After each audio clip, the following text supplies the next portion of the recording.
But again, I want to emphasize, just because we have a permit, enrollment is not guaranteed. We take applicants as space allows.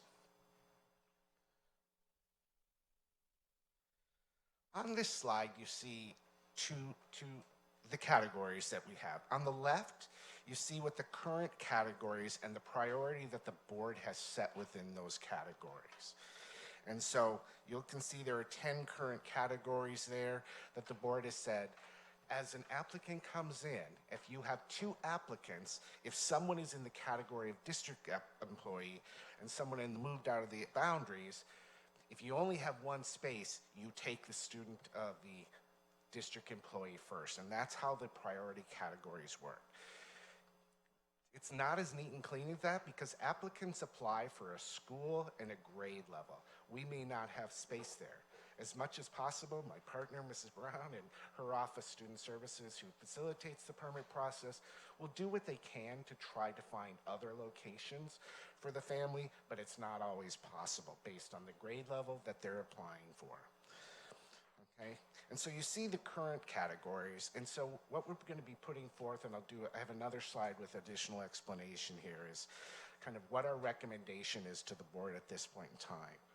One is, again, that we continue to accept applicants from district employees. In the board policy, we emphasize that it is our goal to try to find a place for the children of district employees in one of our schools. Siblings. Nobody comes to, applies for a permit originally as a sibling. They come because another member of the family is already in one of our schools.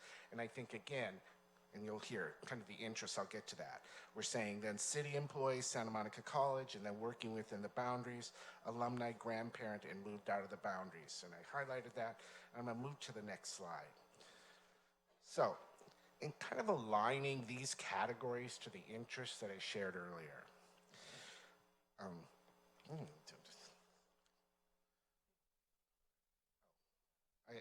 I have an extra page. There we go, there we go. Sorry. So, in terms of the district employee, there we go. Sorry about that. So in terms of the district employee, again, the interest from the slide earlier that we believe that it supports employee recruitment and retention, and so we recommend that we retain that category. We've moved sibling up because, again, an interest is trying to keep families together. Again, no applicant starts or is originally as a sibling. They come because a sibling is already attending our school. We then have the city employees and Santa Monica employees. They meet the interest of our relationships with our partner agencies, and then working within the SMM boundaries. And again, that's placing a value on the workforce within our communities of Malibu and Santa Monica. And we continue to sustain alumni and grandparents because it's a bond with our residents, and these categories have not typically been highly subscribed to. And we've moved out of the boundaries, again, to meet the interests of school continuity. And we do want to open up a discussion about continue through the grade span. In terms of the opportunity, we are recommending that we maintain that for our Malibu schools as a way to help in meet the programmatic interest. But again, we have an interest of fiduciary responsibility, and so we're recommending in terms of Santa Monica schools to eliminate that category. So just a few other points about the proposed changes of the board policy. Again, we talked about the previous slide. One of the things that's in the policy is the strengthening of the verification of the continuing enrollment. We don't require attendees to go back to their home district and get a new permit. What we do right now is that they are required to tell us whether they're coming back to school again.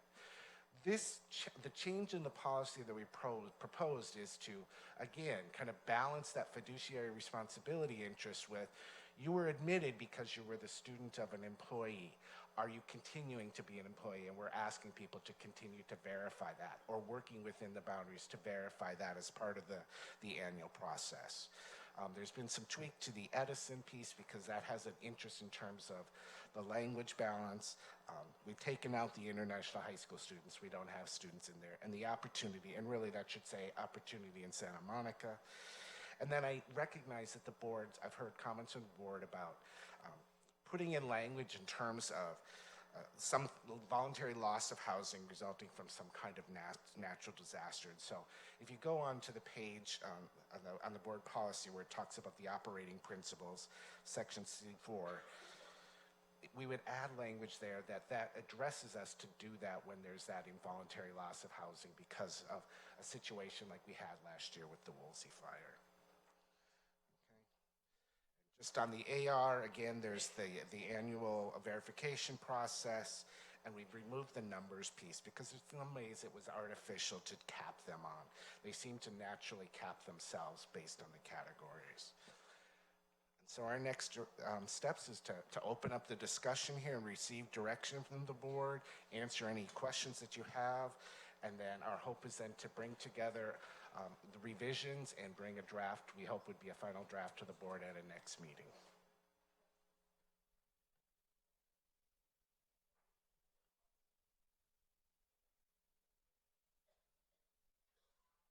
Before we get to speakers, let's go to clarifying questions. Does anybody have a clarifying? Because I know I have one. Yes, ma'am. Please, clarifying questions. Yes. Okay, I have a clarification in terms of when you talk about the category moved out of SMMUSD boundary, and yet we have a specific, is that something different than what we have already under C3, where, or yeah, the actual C3 that's in here, that's involuntary loss of housing? Is that one and the same? No, it's not. No, Okay. it's not. So in C3, it talks about involuntary loss of housing, and it references the Ellis Act. Right. Okay, and I'm sorry. let me I brought it, I know, I remember, I brought that up when I first got elected 20 years ago. Yeah. So, But, yeah, I understand that, and I know the process that you go through, but then what, can you clarify then category 8 when you're talking about moved out of SMMUSD? okay, so the current policy says that if a student has been in our district for 3 years, and they move outside of the district, the family moves outside of the district boundaries, they can apply for an in-district permit, and that is one of the priority categories. That is how that particular category is defined. In terms of the involuntary loss of housing due to the Ellis Act or eviction, that's a different process in that they require some kind of governmental agency to provide us evidence of that, in that we think of that and we admit independent of the other category process. I hope that made sense. No, it made sense, thank you. Mark, the existing policy, or AR, has numbers attached to grade levels. And I'm not sure what you said at the end there relative to that.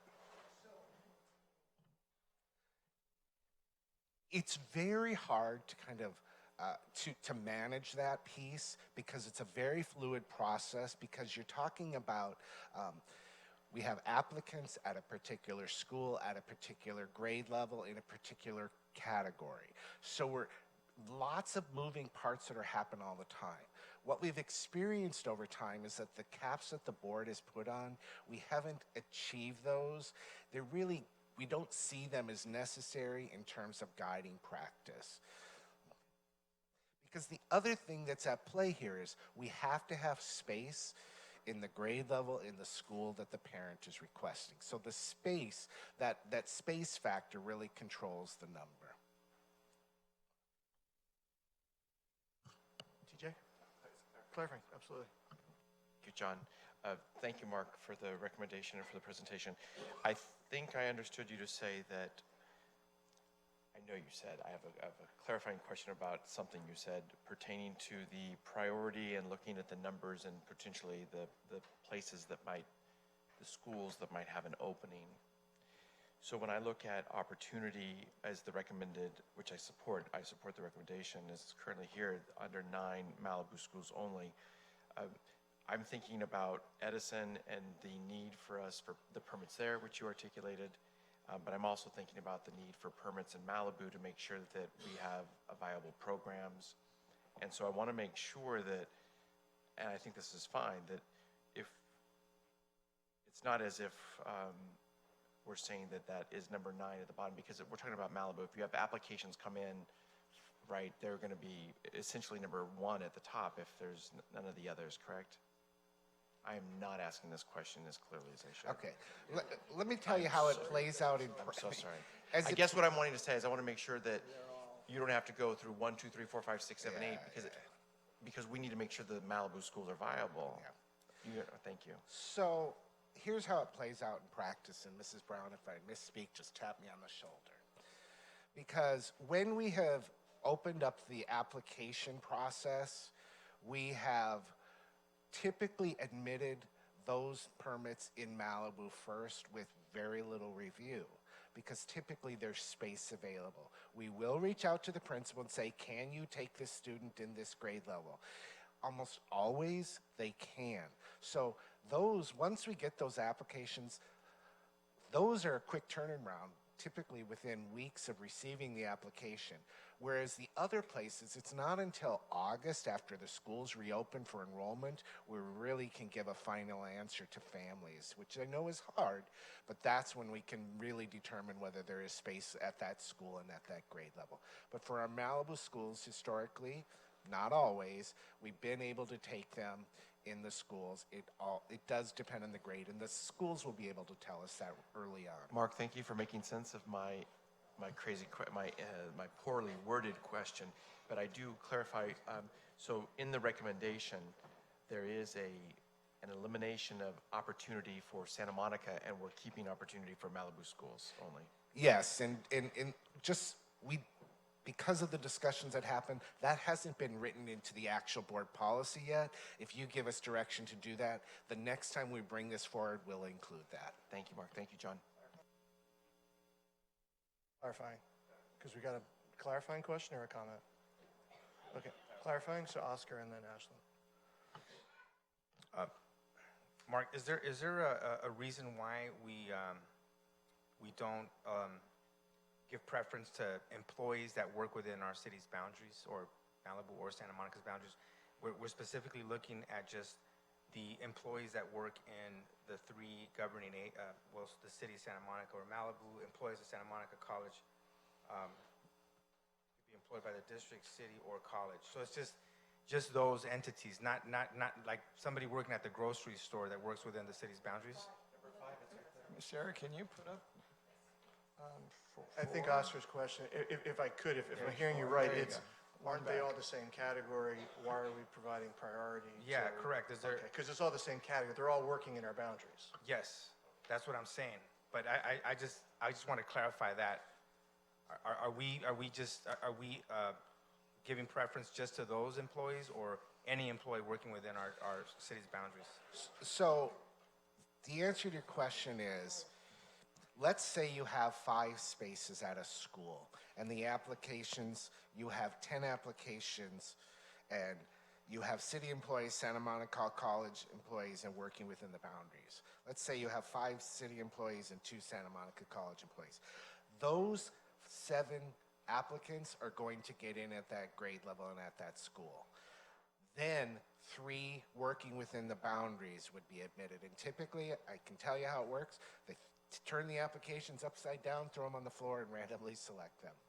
I mean, that's typically how that process happens, because it has to be done in an unbiased way.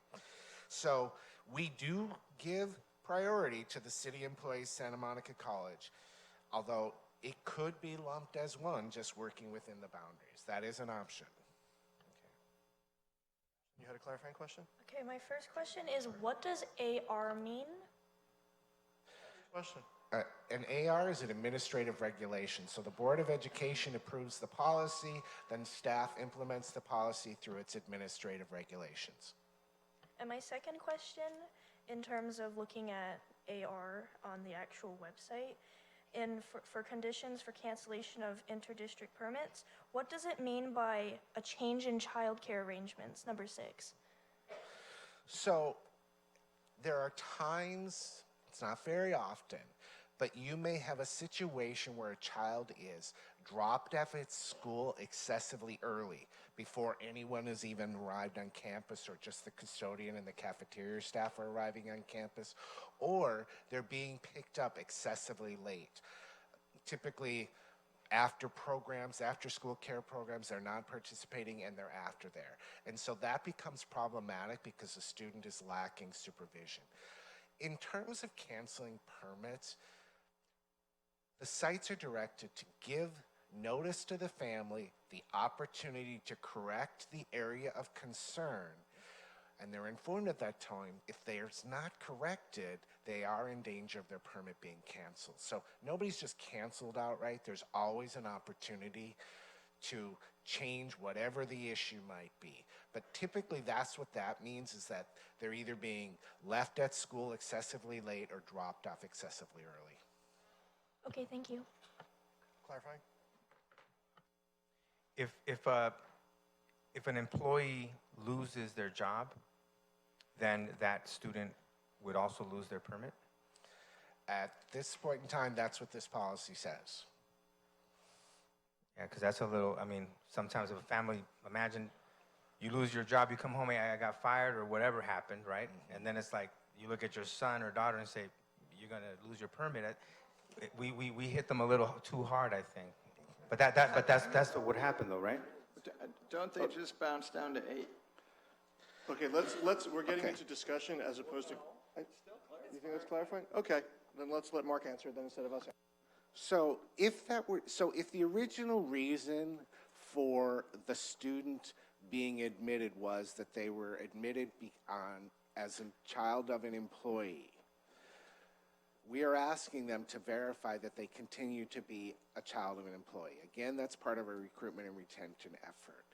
If in fact, we might cancel, if in fact they meet another category, for example, if the parent got a job elsewhere within the boundaries, they could seek a permit. We wouldn't cancel it. We would give them an opportunity to do so. But if they no longer necessarily meet any of these categories, in practice, oftentimes the distance now becomes an issue for the family getting to school.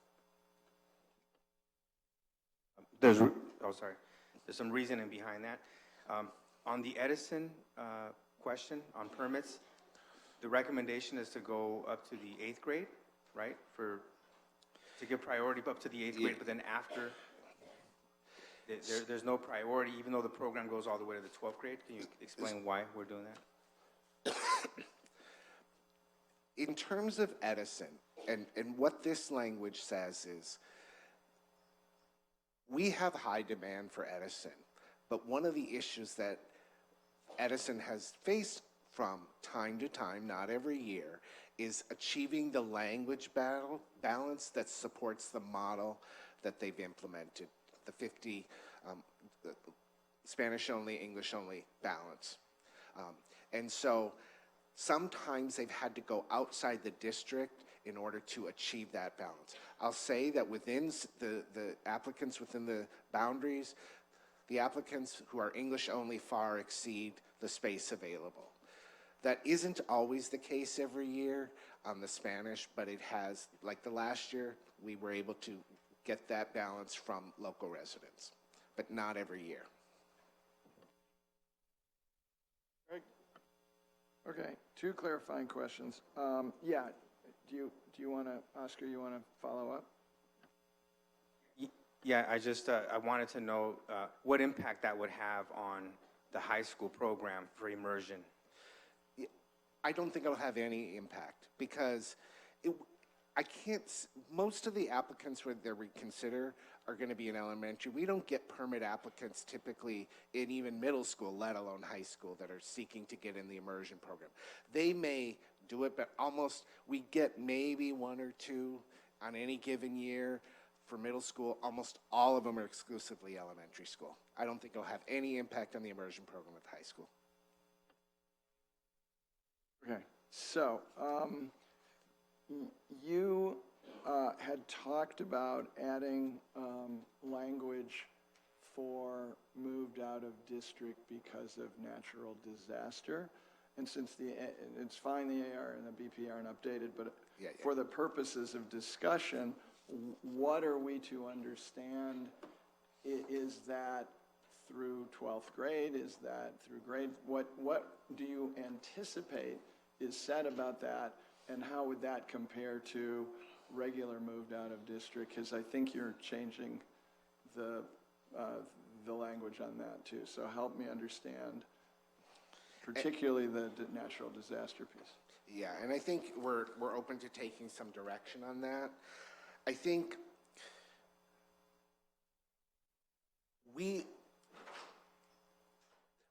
I'll use the Woolsey fire as an example, because I think it's our most recent example. Families were displaced. Here's what we did. We just kept them enrolled. We did not actually ask them to go get a permit. Another school district could have said, because one thing we need to recognize, that they're typically a resident within their school, they should be. The school district should typically have an opportunity to release them. We didn't ask people to go do that. Here we would just be asking them to do it.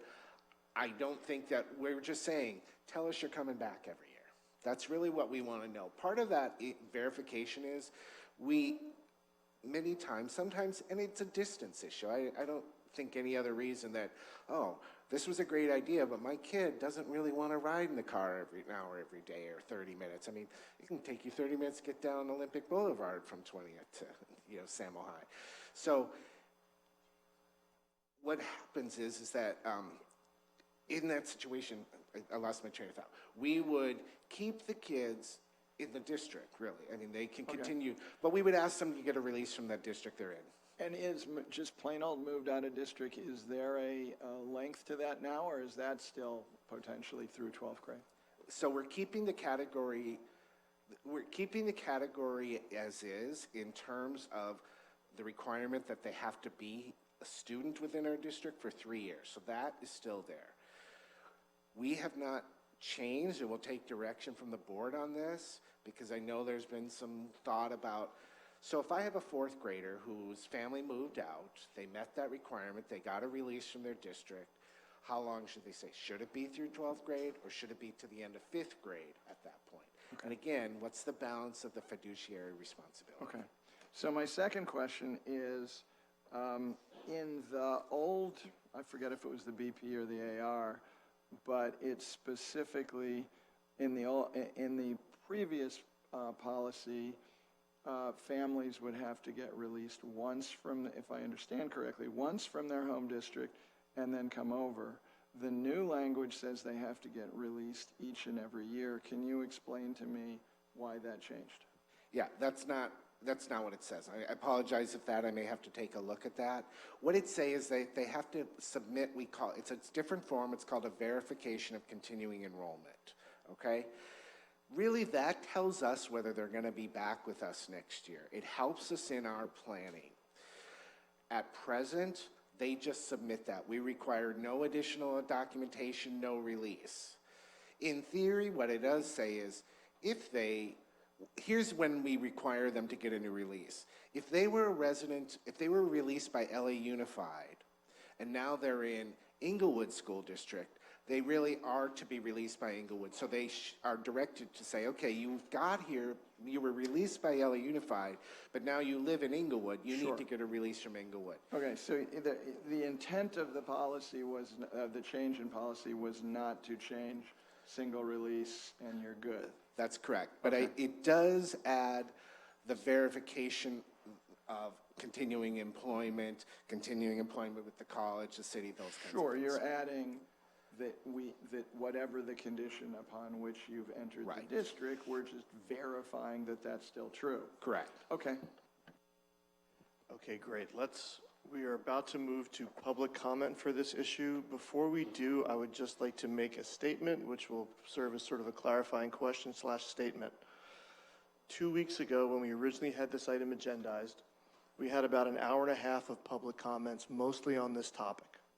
At the end of that, we mentioned to the people, you have been heard, and we will incorporate what you've said into the recommendation coming forward.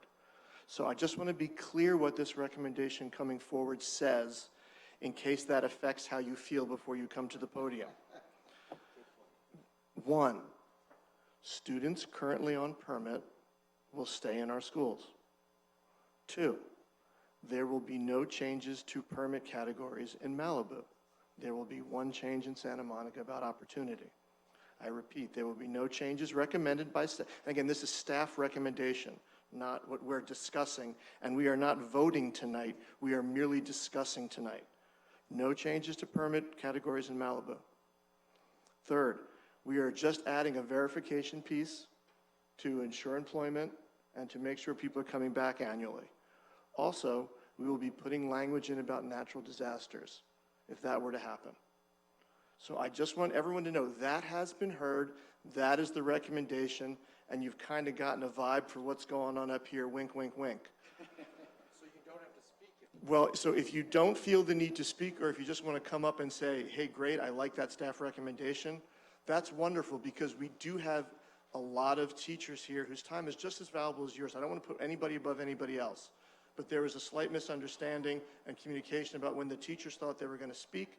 I feel very badly about that. I apologize for that, but there's nothing we can do now to change it. So with that said, I am now going to go to, that will be the next item. I just want to add this clarification. So when John says nothing has changed, what he means is what the staff recommendation says is in Malibu, we will continue to accept all categories of permits next year as last year. That's what the policy says. Right. On that note, I will have Ms. Lieberman call out names for public comment. And please, when your name is called out, we'll call the next like 2 or 3, so please wait in line right there so we can keep it moving. Thank you. Coco, I'm going to botch the last name, Girodis, Kayleen Uznis, I don't know if I'm reading these correctly, Azucena Luis. Those are the first 3. Are any of you here?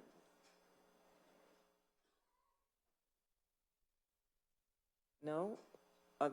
After that, we have Jose Alvar. Okay, if you could please.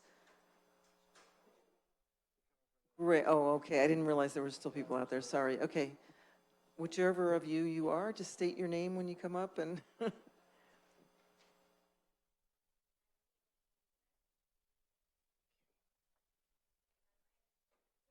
I understand the comments that Mr. Keene made about the permits and how they relate to Malibu schools, but I still want my voice to be known because I understand that this is an ever-changing issue, and what may happen this year may not go forward in the future. I have 2 children at Malibu schools. My son Jake is in 4th grade, and my son Andy is in 6th grade. We are currently within district. So it may seem like the permit issue does not affect us, but in actuality it affects all children that attend Malibu schools because it will significantly alter the landscape of our schools and our community, whether this happens now or in the future. I've had the pleasure to work in my son's classes for the last 7 years, and during that time I've gotten to know many of the students as they've grown. Allowing permit students to attend Malibu public schools brings much needed diversity, both racially and economically, that we are desperately lacking, and contributes to a richer learning environment for all students. This needs to continue. These students and their parents are indeed the backbone of our small community. These are the ones that run the fundraisers, coach the teams, and volunteer both in the community and in the classroom. I appreciate that you're dealing with the budget issue and are trying to create a progressive learning environment for our children. But education is more than what is learned in the classroom. It's what happens on the baseball field and in the quad. It's learning from and being enriched by people and cultures different from your own. Since I moved to Malibu over 16 years ago, our community has gone through a takeover of large high-end retail stores, which have come in and essentially wiped out the character of our town to the point where we have big, beautiful stores with no one shopping in them, and which do not serve the community. If the proposed changes to the permit allowances were to go through, we could see the same thing happen in our schools. Big, beautiful schools that nobody attends. Decreasing the enrollment by removing permanent students would inevitably lead to the reduction of extracurricular activities and AP classes. Thank you for your time.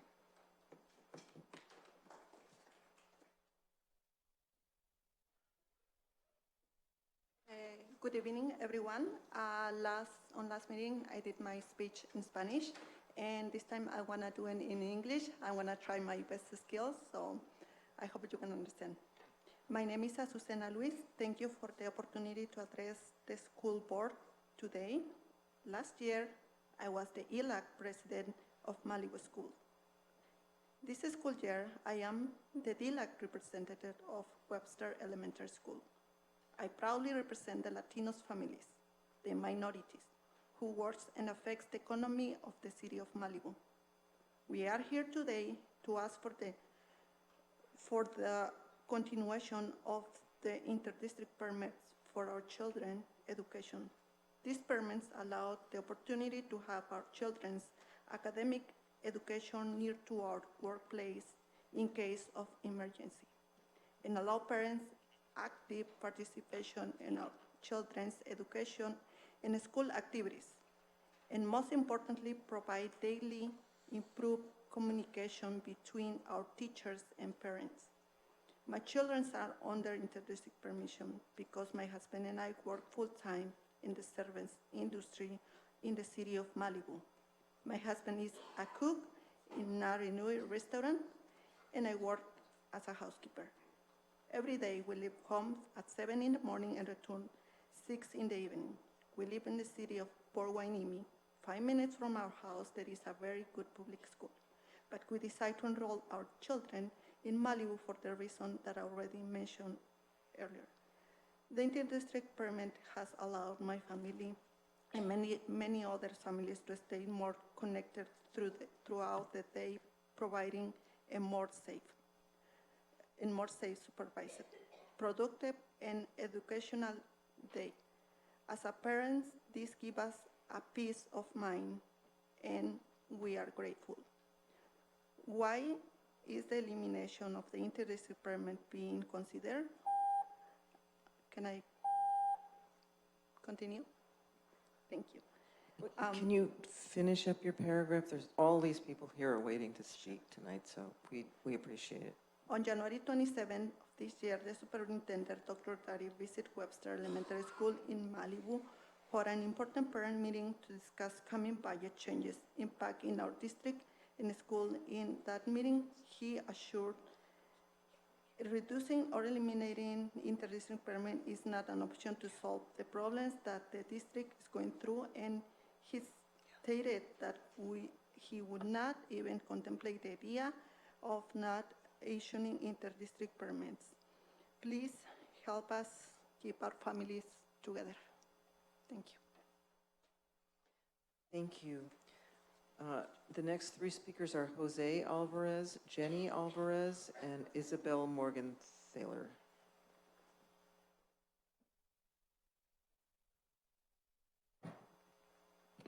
Good evening. My uncle left, but I'm still here. So I was gonna come up here and tell you about how I'm a product of interdistrict permits, but I'm just gonna cut that and just suggest that you consider younger students, siblings, how a lot of these parents commute more than 30 minutes because many of them work in the community, so it's just like easier to have their kids at these schools in case of emergencies. I've had 2 aunts, 3 cousins, 1 sister, myself included.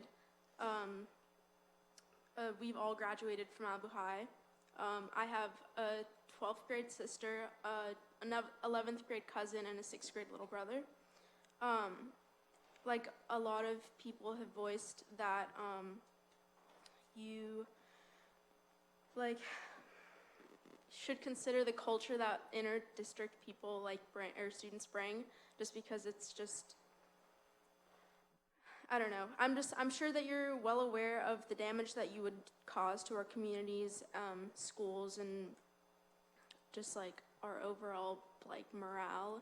You would just basically, just set us aside like we've been most of the time, if that makes any sense. Sorry, I'm a little nervous, but thank you for your time, and I hope you take that into consideration. Thank you.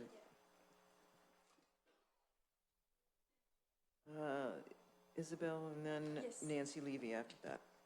Hi, good evening. So I was ready to I prepare a speech, but I got most of my answers. Thank you so much. I just have a point, because I don't want to waste time. I just have a point, is that be sure when you write, when you write your new policy, to be sure that you are not going to ask people who are under permit to be released every year from their own permit. Because I belong to Las Virgenes, and Las Virgenes will never release me another time. The first time I had to beg. So please be sure that it's not going to change, and you are not going to oblige us every year to go beg for a release. Thank you. Next three speakers are Nancy Levy, Samantha Carpenter, and Jake Sikta. Hi, my name is Nancy Levy. I'm a parent in the district of an 8th grader and a college freshman. I've taught here for 26 years, and I lost my home in the fire. What is the backbone of our school district? It's the kids, it's the parents, and it's the teachers. And what is on the chopping block? Thankfully, right now, not the kids. Well, hopefully not. And the teachers still are. The schools are the center of our Malibu community. The fire tore us apart. People were scattered wherever they could find housing, but our hub was our school. They're still scattered. You have no idea of the hardship that we continue to face. Families who could barely afford homes or rentals in the mountains are now displaced further.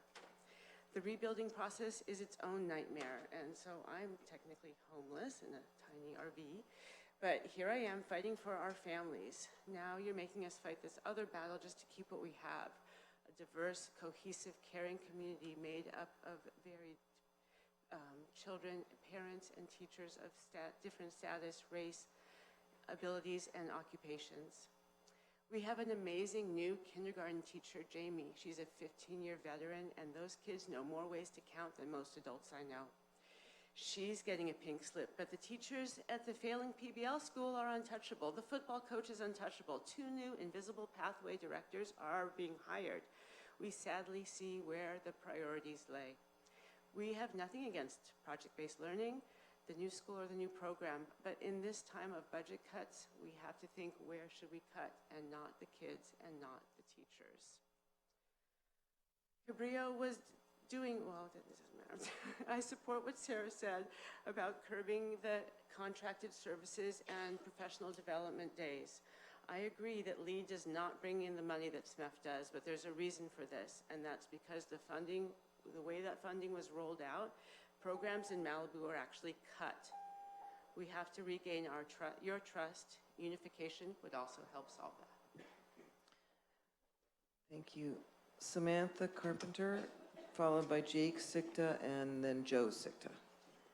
Good evening. My name is Samantha Carpenter. I'm here to speak on behalf of myself and roughly 15 other families who live in Montanito. We have children who are on inter-district permits and some who are hoping to apply for this coming school year.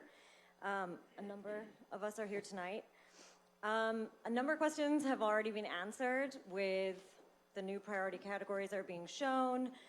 We want to say, we appreciate seeing the category for the opportunity permits for Malibu only being included, because it kind of allows us to breathe a little in this subject. So we want to say thank you for including that. I'm not going to go into all the reasons. I was going to stand up here and say to you why permits should stay, but I do want to make it known that we want to point out our parents are very hands-on in the community, and we contribute a lot to the schools in Malibu. Amongst us, there's PTA board members. 30% of the room parents at Webster Elementary, which is where most of us are schooled, are from Montanito. Montanito sits literally right on the border of the district, and being in the district is very important to many, many of us. So we're extremely grateful to be able to send our kids to school in what we consider our hometown of Malibu, because it is our community. So yeah, seeing the opportunity there, we just want to say thank you for that, and we hope that this is how it follows through and that it will stay this way for years to come. Thank you. Thank you. Thank you all for being here. Jake, and then Joe Sikta. Are you here anymore? In the overflow room? Oh, there you are. Okay. Good evening. I am Jake Sikta. I'm a 9th grader at Malibu High School. And I want to talk to you about the negative effects that limiting permits would have on the performing arts programs.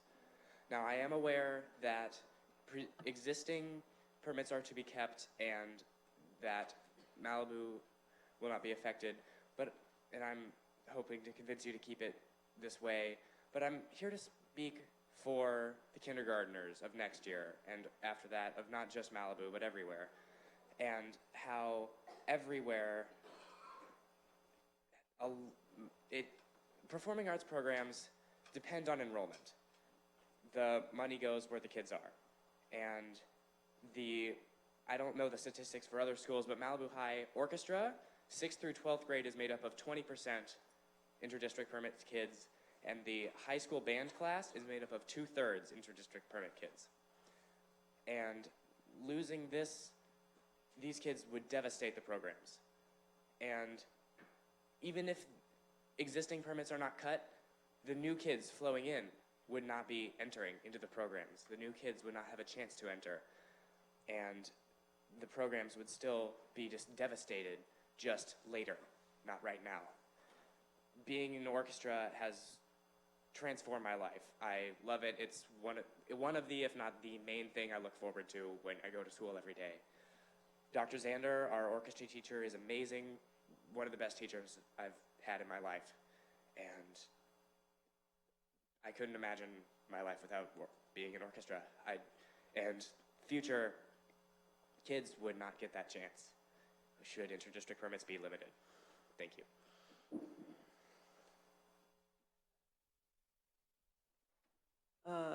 Joe? Sorry.